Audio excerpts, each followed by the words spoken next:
Welcome to Suman TV. నేను మీ Suman TV Nag. Kolkata ఇన్సిడెంట్కి సంబంధించి చాలా కొత్త కోణాలు, కొత్త విషయాలు వెలుగులోకి వస్తూ ఉన్నాయి. అయితే మెడికల్ కాలేజ్కి సంబంధించినటువంటి ప్రిన్సిపల్ని విచారణలోకి తీసుకోవడం జరిగింది. అయితే దాని తర్వాత అతని గురించి సెర్చ్ చేయడం జరిగింది. విస్తుపోయేటువంటి నిజాలు అండ్ దాంతోపాటు కొత్త విషయాలు, ఎందుకు ఇప్పటి వరకు దీని విషయంలో అంటే ఈ ఇన్సిడెంట్ విషయంలో జస్టిస్ జరగట్లేదు అని అంటే కొన్ని భయంకరమైనటువంటి నిజాలు ప్రిన్సిపల్ సందీప్ ఘోష్ గురించి బయటికి రావడం జరిగింది. ఆ విషయాలు ఏంటి, అసలు దీనికి సంబంధించినటువంటి విషయంలో జస్టిస్ జరుగుతుందా లేదా అనేది ఈరోజు మనతో పాటు అడ్వకేట్ రవీంద్రనాథ్ గారు ఉన్నారు. సో అది వారి మాటలోనే తెలుసుకుందాం. Hello sir. హాయ్ అండి నాగరాజు గారు. సో అసలు మామూలుగా అంటే దేశం మొత్తం చర్చ జరుగుతున్నటువంటి ఇన్సిడెంట్ ఇది. అసలు దీనికి జస్టిస్ జరుగుతుందా లేదా అనుకున్నటువంటి ఆలోచన కూడా రేకెత్తించేలా ఉందన్నమాట. ఎందుకు అని అంటే only because of principal Sandeep Ghosh. So అతని గురించి కొన్ని విషయాలు బయటికి రావడం జరుగుతుంది. అందులో వాస్తవ కోణాలు ఏంటి? సందీప్ ఘోష్ ఆర్జేకర్ మెడికల్ కాలేజీలో ప్రిన్సిపాల్గా అపాయింట్ అయినప్పటి నుంచి కూడా ఇతను ఒక నడుస్తున్న నరమృగం అని చెప్పుకోవచ్చు. ఎలా అంటే అక్కడ విద్యార్థులు ఒక్కొక్కరు కూడా రోడ్ల మీదకి వచ్చి ఇన్ని సంవత్సరాలుగా వాళ్ళు పడుతున్న బాధల్ని వాళ్ళు మీడియాలో, సోషల్ మీడియాలో అయితేనేమి, ట్విట్టర్లో అయితేనేమి, డిఫరెంట్ వాళ్ళకున్న ప్లాట్ఫామ్స్లో వాళ్ళు ఎక్స్ప్రెస్ చేస్తుంది ఒక నరమృగం. ఇప్పటి వరకు ఒక ముసుగేసుకున్నటువంటి నరమృగం మాకు ప్రిన్సిపాల్గా పనిచేశాడు అని వాళ్ళు చెప్తుంటే అవన్నీ వింటుంటే విస్తుపోయి నిజాలు బయటకు వస్తున్నాయి. ముఖ్యంగా ఈ సందీప్ ఘోష్ అని ఈ ప్రిన్సిపాల్ పాత్ర ఏదైతే ఉందో ఇది సస్పెక్ట్ చేయాల్సిన పరిస్థితి. సహజంగా నేర ప్రవృత్తి కలిగేటువంటి ఒక వ్యక్తి ప్రిన్సిపాల్గా ఉంటే ఎంత దారుణంగా ఉంటుందన్నది ఈ రోజుకి సజీవ సాక్ష్యమే ఈ ఆర్జేకర్ మెడికల్ కాలేజ్ జరిగిన ఈ దుర్ఘటన. ఎలా అంటే సంజీవ్ ఘోష్ యొక్క హిస్టరీ, ప్రీవియస్ హిస్టరీని ఇప్పుడు అన్ని చోట్ల సెర్చ్ చేస్తున్నారు. అవి చదువుతుంటే ఆశ్చర్యం అనిపిస్తుంది. ఇంతకాలం ప్రభుత్వం ఒక వ్యక్తిని ఇంతకాలం ఎలా కంటిన్యూ చేసింది, ఇలాంటి నేర ప్రవృత్తి కలిగినటువంటి ఒక వ్యక్తిని ఎలా కంటిన్యూ చేస్తే ఎలాంటి మూల్యం చెల్లించుకోవాలన్నది మిగిలిన ప్రతి మెడికల్ కాలేజీలో పనిచేస్తున్న ప్రిన్సిపాల్ అందరికీ కూడా ఇది ఒక గుణపాఠంగా తెలుసుకోవాలి. ఇప్పటివరకు ఎవరైనా అటువంటి స్థాయిలో ఉంటే తెలుసుకోవాల్సిన విషయం కూడా. అయితే ఈ ఆర్జేకర్ మెడికల్ కాలేజీలో ఇప్పటివరకు మొన్నటి వరకు అంటే ఆగస్టు 9న ఆయన సస్పెండ్ అయిన తర్వాత ఆయన యొక్క ప్రీవియస్ నేర ప్రవృత్తి మనం తెలుసుకుంటే నాగరాజ్ గారు అసలు ఇలాంటి వ్యక్తి ఉన్నాడా అనిపిస్తుంది మనకి. ఇతను 2021 వరకు కూడా వైస్ ప్రిన్సిపాల్గా పనిచేసేవాడు. 2021లో ప్రమోట్ అయ్యాడు యాజ్ ఎ ప్రిన్సిపాల్గా, అంటే కరోనా తర్వాత. 21లో ప్రమోట్ అయిన తర్వాత ఇతను ప్రిన్సిపాల్గా అపాయింట్ చేసిన తర్వాత 2021, 22, 23 ఆ ప్రాంతం వరకు భయంకరమైనటువంటి నేర ప్రవృత్తి. ఏ రకంగా అంటే ఇతని మీద జూన్లో ఆబ్లిగేషన్స్ వచ్చాయి. అఫ్తరల్ అని చెప్పి ఒక వ్యక్తి, అతను హెల్త్ డిపార్ట్మెంట్ సంబంధించిన ఒక వ్యక్తి విజిలెన్స్ డిపార్ట్మెంట్కి ఈయన మీద ఎంక్వైరీ ఫామ్ పంపించాడు. ఏమనంటే మొత్తం 28 పాయింట్స్, అసలు 28 పాయింట్స్ ఆబ్లిగేషన్స్ అంటే 1 or 2 పాయింట్స్ కాదు. అది ఎవరికి పంపించారు? ఆ కాలేజీలో జరుగుతున్న అక్రమాల మీద విజిలెన్స్ డిపార్ట్మెంట్కి ఇన్ఫార్మ్ చేశాడు. అందులో అన్నీ మనం చెప్పుకోలేము. ప్రధానంగా చెప్పుకోవాల్సింది ఏంటంటే ముఖ్యంగా ఉమెన్ ట్రాఫికింగ్ అనేది ప్రధానంగా ఈ కాలేజీలో జరుగుతుంది. దీని మీద ఎంక్వైరీ చేయండి. నెంబర్ 2, ప్రతి వెండర్స్ మీద నెపోటిజం పేరు మీదుగా మొత్తం ఆయన సంబంధించినట్టు అనుయాయులందరూ మొత్తం ఈ డిపార్ట్మెంట్లో ఉన్నారు. ప్రతి సెగ్మెంట్లో, అది మేనేజ్మెంట్ నుంచి చిట్ట చివరి స్వీపర్ వరకు కూడా ప్రతి డిపార్ట్మెంట్లో రిక్రూట్మెంట్ పార్ట్ అంతా కూడా ఆయన తెలిసిన వాళ్ళే చేసుకోవాలి. నెంబర్ 3, కాలేజీలో భయంకరటువంటి హాస్టల్స్లో ముఖ్యంగా ఈ గంజాయి ఇట్లాంటి మత్తు పదార్థాలు చాలా వరకు వినియోగం జరుగుతుంది. దీని మీద ఎంక్వైరీ చేయమని చెప్పి పంపించాడు. ఇదంతా కాకుండా వెండర్స్ కాంట్రాక్ట్స్ ఇచ్చే విషయంలో 20% కమిషన్ తీసుకోవాల్సిందిగా ప్రతి చోట అది స్ట్రిక్ట్లీ ఇంప్లిమెంట్ చేశాడు. ప్రతి చోట 20% స్ట్రైట్ అవే ఆయన పాకెట్లోకి వెళ్తుంది. ఇది కూడా ఒక పాయింట్. వీటన్నిటికన్నా ఇంకొక భయంకరమైన విషయం ఏంటంటే అవయవాల యొక్క మార్పిడి. దీని మీద ఆబ్లిగేషన్స్ బీభత్సంగా వచ్చాయన్నమాట. 2023లో 21లో వచ్చిన తర్వాత ఈయన మీద ఆబ్లిగేషన్స్ రాగానే ఈయన ఏం చేశారు, ఇక్కడ నుంచి ముర్షిదాబాద్ మెడికల్ కాలేజ్కి ట్రాన్స్ఫర్ చేశారు. ఇక్కడ విచిత్రం చూడండి, వితిన్ 48 అవర్స్లో ముర్షిదాబాద్ మెడికల్ కాలేజ్ నుంచి, అంటే ఇక్కడ సస్పెండ్ అయ్యి ఇక్కడ నుంచి 48 అవర్స్లో ముర్షిదాబాద్ మెడికల్ కాలేజ్కి వెళ్ళడం. చూడండి ఎంత దారుణమైన విషయం ఇది. అసలు ఇక్కడ ఒక ఇన్సిడెంట్ జరిగింది, ఇక్కడ రిజైన్ చేశారు, వెంటనే వేరే మెడికల్ కాలేజ్లోకి ప్రిన్సిపల్గా అపాయింట్ అయ్యారు. సస్పెండ్ కాకుండా మళ్ళీ ట్రాన్స్ఫర్ చేశారు. Just only transfer Murshidabad medical కాలేజ్లో అపాయింట్ చేయడం జరిగింది. దీని వెనక అసలు ఎంత పొలిటికల్ ఇన్ఫ్లుయెన్స్ ఉందో. నేను పొలిటికల్ మాఫియా అంటాను దీని వర్డ్ని. ఒక మాఫియా అనే వర్డ్ని వాడొచ్చు మనం ఇక్కడ. అక్కడ జాయిన్ అయిన తర్వాత అక్కడ పోయిన సవ్యంగా ఉన్నాడా? అక్కడ లేదు. స్టూడెంట్స్ ర్యాగింగ్ విషయం మీద అక్కడ కూడా మళ్ళీ అప్లికేషన్స్ ఎదుర్కొ సుమారుగా 700 మంది students Murshidabad medical college students బయటకు వచ్చి కాలేజీని అటెండ్ కాకుండా అక్కడ గొడవ చేశారు ఇదే ప్రిన్సిపాల్ మీద. ఎగైన్ అక్కడ నుంచి ఆయన సిఎన్ఎంసీకి వచ్చాడు జస్ట్ డిప్యూటేషన్ మీద. చూడండి, డిప్యూటేషన్, ఆయన ఎక్కడ సస్పెండ్ కాలేదు. ఇన్ని ఆబ్లిగేషన్స్ వస్తున్నాయి, ఎక్కడ సస్పెండ్ కాలేదు. డిప్యూటేషన్ మీద మరలా ఆయన ఎక్కడికి వచ్చాడు? సిఎన్ఎంసి మెడికల్ కాలేజ్కి వచ్చాడు. ఆయన ఎండ్ ఆఫ్ ద గోల్ ఏంటి? ఆర్జేకర్ మెడికల్ కాలేజ్లో ప్రిన్సిపల్గా ఉండాలి. అందుకోసం చక్కర్లు కొడుతూ ఉన్నాడు మరలా ఆయన. ఈగన్ అక్కడి నుంచి రీసెంట్గా సెప్టెంబర్ 2023లో అక్కడి నుంచి ఆర్జేకర్ మెడికల్ కాలేజ్కి మళ్ళీ రీఅపాయింట్మెంట్ జరిగింది. ఈ సంఘటన ఆగస్టు 8న జరిగిన సంఘటన ఒకసారి మనం పరిశీలించి చూసినట్టయితే, మరొకసారి మనం రీక్యాప్ చేసుకుంటే, 8వ తారీఖు రాత్రి అర్ధరాత్రి జరిగిన సంఘటన గురించి మనం విశ్లేషించుకుంటే, అక్కడ 2 సీసీ కెమెరాలు పనిచేస్తున్నాయి. ఒకటి ఫస్ట్ ఫ్లోర్లోకి వెళ్ళే సీసీ కెమెరా, పైన 4th ఫ్లోర్ అంటే స్టేర్ కేస్ మీద ఒక కెమెరా ఉంది. మొత్తం కారిడార్ ఏదైతే 4th ఫ్లోర్లో నుండి మన ఈ ఆడిటోరియం అన్న హాల్ అన్నారు, ఈ హాల్ దగ్గర ఒక కెమెరా ఉంది. ఈ 2 వైపులో 2 కెమెరాలు తప్ప ఇంకెక్కడా కెమెరాస్ లేవు. ఇక్కడ ఇవన్నీ ఎలా వెలుగులోకి వచ్చాయంటే, సిబిఐ వాళ్ళు ఎంక్వైరీ చేసిన తర్వాత ఇవన్నీ వెలుగులోకి వచ్చాయి. సీసీ ఫుటేజ్ కూడా బయటకు వచ్చాయి. 11 o'clock టైంలో ఒక పర్సన్ లోపలికి వెళ్తూ కనిపించాడు. సో 11:30కి ఆ పర్సన్ మళ్ళీ బ్యాక్ వస్తూ కనిపించాడు. అరౌండ్ 12-12:30 ఆ ప్రాంతం మధ్యలో 4 కుర్రాలు ఇంక్లూడింగ్ విక్టిమ్ కలిసి స్టేర్ కేస్ నుంచి పైకి వెళ్ళారు. వాళ్ళు లిఫ్ట్లో వెళ్ళారు. స్టేర్ కేస్ నుంచి పైకి వెళ్తూ ఆడిటోరియంలో వాళ్ళు కూర్చున్నారు. అక్కడ భోజనం చేస్తున్నట్టుగా ఆనవాళ్ళు కనిపించి చేతులు కడుక్కోలేదు ఇంకా వాళ్ళు. ఇగైన్ అక్కడి నుంచి 4 members వెనక్కి వచ్చేసారు. 12:30 నుంచి 2:30 వరకు అక్కడ ఉండి 2:30కి 4 members కూడా బయటకు వచ్చేసారు. 2:30కి ఈ అమ్మాయి రాలే. ఆ కెమెరా ఫుటేజ్లో ఈ అమ్మాయి కనిపించలేదు. అక్కడ వరకు జరిగింది అది. 4 o'clock ఆ సమయంలో ఏం జరిగింది? ఒక పర్సన్, ఇప్పుడు ఎవరైతే మనం సంజయ్ రాయ్ అని చెప్తున్నాం, ఎవరైతే మనం మెయిన్ కల్పిట్ అని చెప్తున్నాం, ఈ సంజయ్ రాయ్ అనే వ్యక్తి పైకి వెళ్తూ ఒక గ్రీన్ కలర్ షర్ట్ వేసుకుంటూ పైకి వెళ్తున్నాడు స్టేర్ కేస్ నుంచి. 4 o'clock వెళ్ళి అగైన్ 4:35కి ఆయన అక్కడి నుంచి బ్యాక్ వచ్చి వెనక్కి వెళ్ళిపోతూ కనిపించాడు. ఇది సీసీ ఫుటేజ్.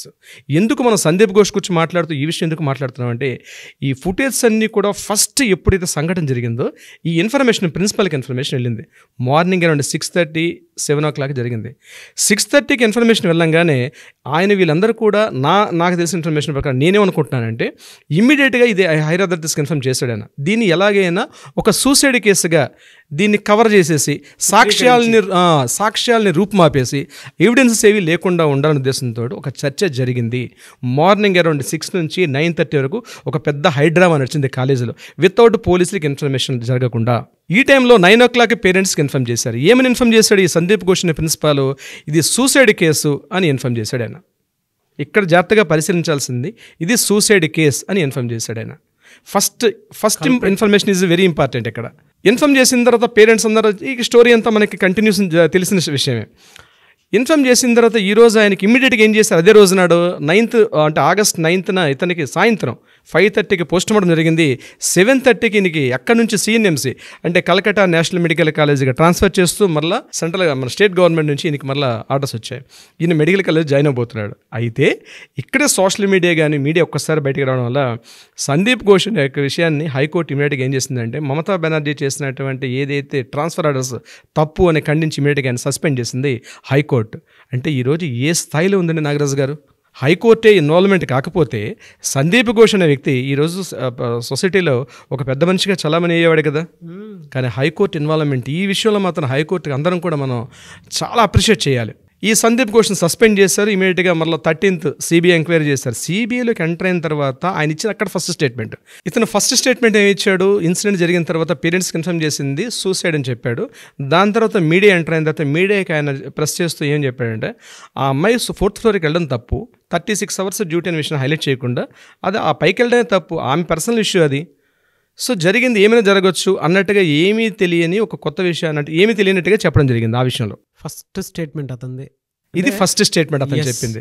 ఎవరు వెళ్ళమన్నారు? అది ఆవిడ ఫాల్ట్ కదా, వెళ్ళమని ఎవరు చెప్పరు కదా, సెమినార్ హాల్ ఎవరు వెళ్ళమన్నారు అనేటువంటి స్టేట్మెంట్ని ఆయన పాస్ చేయడం జరిగింది.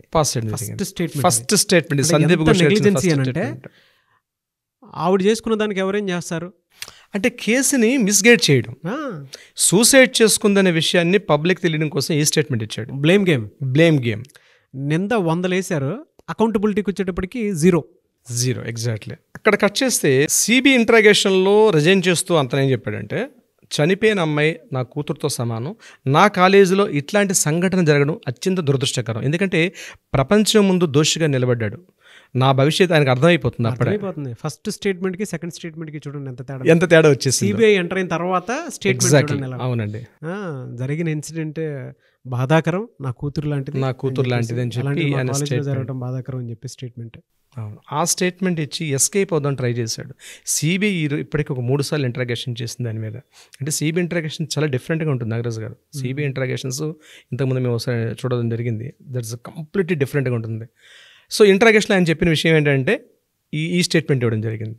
సో ఎంటైర్ ఎపిసోడ్లో మనం అబ్జర్వ్ చేస్తే ఏం జరుగుతుందంటే నాగరాజు గారు, సందీప్ ఘోష్ అనే ప్రిన్సిపాల్గా ఉన్నటువంటి వ్యక్తి ఆ కాలేజీలో ఆర్జీకర్ హాస్పిటల్లో ఆయన చేసిన అక్రమాలకి పూర్తి చిట్టా బయటకు వస్తుంది. మనం వీలేదు ఇంకోసారి ఎపిసోడ్ చేద్దాం ఈ సందీప్ ఘోష్ మీద ఇంకొక కంప్లీట్ మనం ఒక ఎపిసోడ్ చేద్దాం. ఎందుకంటే ఇది ఒక్కడే కాదండి, మెడికల్ కాలేజీ వ్యవస్థ అనేది భ్రష్టు పట్టి ఉంది భారతదేశంలో. అట్లీస్ట్ ఈ సంఘటనతో దేశంలో అనేక మెడికల్ కాలేజీలు బయటకు మేల్కొనాల్సిన అవసరం ఉంది. తెలుగు రాష్ట్రాల్లో కూడా అటువంటి ప్రిన్సిపల్స్ ఎవరైనా ఉన్నారేమో, అటువంటి నేర చరిత్ర ఉండేటువంటి కూడా ఉంటే ఉండకూడదని కోరుకుందాం. కానీ ఎవరైనా అటువంటి నేర ప్రవృత్తి కలిగినటువంటి కాస్త ఉంటే దీనికి అలర్ట్గా తీసుకోవాలి, గుణపాఠంగా తీసుకుని అలర్ట్ అవ్వండి. మీరు రాజకీయ నాయకులకు కొమ్ము కాస్తున్నంత కాలం మీరు బ్యూరోక్రాట్స్, మీరు ఒక కాలేజీ వైద్య వృత్తిలో ఉండి కాలేజీలో వీళ్ళు కొన్ని వేల మందికి కొన్ని వైద్యులను తయారు చేసిన పవిత్రమైన వృత్తి అండి అది. వైద్యో నారాయణో హరి అంటారు. అవును, సాక్షాత్తు నారాయణతో పోల్చింది మన వేదం, వైద్యో నారాయణో హరి. అలాంటి ఒక తండ్రి కన్నా ఉత్తమ స్థానం ఇచ్చిందండి. భగవంతుడితో ఈక్వల్గా ఉన్న స్థానం. ఆ స్థానంలో ఉంటూ కొన్ని వేల మంది వైద్యం తయారు చేసేటువంటి ఒక వ్యవస్థ, ఒక సంస్థ ఒక నేర ప్రవర్తన కలిగితే ఎటువంటి వాళ్ళని మనం బయటికి పంపిస్తున్నామండి? మనం లాస్ట్ టైం చేసినటువంటి వీడియోకి ఇది ఎక్కడి నుంచే ప్రక్షాళన స్టార్ట్ అవ్వాలని చెప్పిన వీడియోకి కింద కామెంట్ బాక్స్లోనే 2 lakhs వ్యూవర్షిప్ దాటింది. అది జనరల్గానే అంటే ఒక 3 hours-కే 2 lakhs వ్యూవర్షిప్ దాటింది. కింద అందరూ మెడికల్ స్టూడెంట్స్ కామెంట్ ఎగ్జాక్ట్లీ నేను అందరూ మెడికల్ స్టూడెంట్స్లో కూడా మా కాలేజీలో కూడా ఇలాంటిది ఒకటి ఉంది అని కింద కామెంట్ బాక్స్లో ఒక ఉద్యమంగా రావాలి నాగరాజు గారు. ఎందుకంటే ప్రతి స్టూడెంట్స్ ఆర్ ద వెపన్ అండి. ఈరోజు నెక్స్ట్ రేపటి జాతి నిర్మాతలు వాళ్ళే. ఎందుకంటే ఒక వ్యవస్థని, ఒక వైద్య ప్రవృత్తి ఒక పవిత్ర వృత్తి అండి. అన్ని వృత్తుల్లో కల్లా పవిత్ర వృత్తి వైద్య వృత్తి. అట్లాంటి వ్యవస్థ ప్రక్షాళన జరగాల్సిన ఆవశ్యకత ఉంది, అవసరం ఉంది. నేను స్టూడెంట్స్ అందరికీ, మెడికల్ కాలేజ్ స్టూడెంట్స్ అందరికీ చెప్పేది ఏంటంటే అట్లీస్ట్ కిందన మీకు కామెంట్స్ పెట్టండి. ఈ ప్రక్షాళన ఎలా జరుగుతుంది కలిసి మీరు కూడా సుమన్ టీవీ మీకు సంపూర్ణ సహకారం అందిస్తుంది నాగరాజు గారి ఆధ్వర్యంలో. డెఫినెట్గా మీరు అందరూ కూడా మెడికల్ స్టూడెంట్స్ అందరూ కూడా ఈ యొక్క ఈవెంట్ని మనందరం కూడా ఉద్యమంగా చేద్దాం. ఎందుకంటే చాలామంది మన్ను తిన్న పావుల్లో ఉన్నారు వైద్య వృత్తిలో, రాజకీయ నాయకులు కొమ్ము కాస్తున్నారు. ఇది చివరికి ఎక్కడికి వచ్చింది నాగరాజు గారు? కోసం అని చెప్పేసి, ల్యాబ్ మార్కుల కోసం అని చెప్పేసి వాళ్ళ చేతులు ఇలా హోల్డ్ చేసుకున్నటువంటి వైద్య వృత్తిలో ఉండేటువంటి టీచర్స్ చాలా మంది ఉంటారు. ముఖ్యంగా ఈ సందీప్ ఘోష్ అండి శవాల మీద రాజకీయం చేశాడు. అంటే రాజకీయం అనకూడదు, శవాలని అడ్డం పెట్టుకుని కోట్ల రూపాయలు సంపాదించాడు. దానికి ఎవిడెన్స్ కూడా విజిలెన్స్ రిపోర్ట్లు అని ఇచ్చారు. ఏంటంటే ఆటాప్సీ జరిగిన తర్వాత పోస్ట్ మార్టం అవుతుంది. పోస్ట్ మార్టం టైంలో డెడ్ బాడీస్ స్టూడెంట్స్కి ప్రాక్టికల్స్కి పంపించేసిన టైంలో యాక్చువల్గా గవర్నమెంట్ కొన్ని కోట్ల రూపాయల ఫండ్స్ పంపిస్తుందండి అనాథ సవాలు ఇట్లాంటివన్నీ చేసుకోవడం కోసం. కానీ ఇతను ఏం చేశాడంటే ఆ ఫండ్స్ మిస్గైడ్ చేసి యాక్చువల్గా కాలేజీకి వస్తున్నటువంటి పోస్ట్ మార్టం ఏవైతే ఉంటాయో స్టూడెంట్స్ని పిలిచి ప్రాక్టికల్స్ చేయించేవాడట గడిచిన 4-5 years నుంచి. అత్యంత బాధాకరం. అంటే ఆల్రెడీ ఒక గాయం తగిలి దెబ్బలు తగిలిన వ్యక్తి ఏదో చనిపోయి ఉంటాడు, చనిపోతే పోస్ట్ మార్టంకి వచ్చింది. ఆ పోస్ట్ మార్టం చేసి పంపించాలి. కానీ ఈయన చేసేది పోస్ట్ మార్టం మాత్రమే కాకుండా స్టూడెంట్స్ని పిలిచి ప్రాక్టికల్స్ చేయించేవాడు దాని మీద. దీని మీద 2023 నవంబర్ ఆ టైంలో స్టూడెంట్స్ కొన్ని వేల మంది ఈవెందో బాధిత కుటుంబాలు కూడా ఇదే కాలేజ్ గేటు ముందు ధర్నాలు చేశారు. మా యొక్క జరిగిన యాక్సిడెంట్ బాడీస్ వస్తాయి, హాస్పిటల్కి వస్తాయి. యాక్చువల్ కనిపించిన యాక్సిడెంట్ ఒకటి పోస్ట్ మార్టం చేసి మొత్తం దేహాన్ని చిన్న భిన్నం చేసి, అంటే యాక్చువల్గా ఇది కాదు కదా పర్పస్. ఈయనకి ఆల్రెడీ కోట్ల రూపాయల ఫండ్స్ వస్తున్నాయి. ఆ కోట్ల రూపాయల ఫండ్స్ వేరే పాకెట్లకు పంపించి ఈయన చేసిన అక్రమాలు అత్యంత దారుణం నాగరాజు గారు. దీని కంక్లూజన్ ఎలా అంటే మనం చెప్పేది ఒకటి, వైద్య ప్రవృత్తులు ఉన్నటువంటి వైద్య వృత్తులు అధికారులకు గాను, ఉన్నతాధికారులు కావచ్చు, లో నుంచి హై ప్రొఫైల్స్ అందరూ కూడా చెప్పేది ఒకటే, ఇప్పటికైనా మీరు కళ్ళు తెరిచి ఇప్పటికైనా మానుకోకపోతే ఈరోజు స్టూడెంట్స్ అనేవారు వెపన్స్లా తయారయ్యారు. సోషల్ మీడియా ఒక ప్రపంచంలో ఉంది, భారీ మూల్యం చెల్లించుకుంటారు. ఇట్లాంటి సంఘటనలు మరలా రిపీట్ కాకుండా ఇప్పటికైనా పుల్ స్టాప్ జరగాలంటే మీరు మారాల్సిన అవసరం ఉంది. దీనికి మమతా బెనర్జీ గారు మాత్రం భారీ మూల్యం చెల్లించుకుంటారు. ఆవిడ ఇప్పటికైనా స్వచ్ఛందంగా రిజైన్ చేసి పబ్లిక్లకు వచ్చి తన సారీ చెప్పి ముందుకెళ్తే బాగుంటుంది నా అభిలాష. ఆడియన్స్ కూడా ఏ విధంగా స్పందిస్తారో వీడియో కింద కామెంట్ బాక్స్ రూపంలో అనేది చూద్దాం. Thank you so much sir. Thank you అండి నాగరాజు గారు. Thank you so much.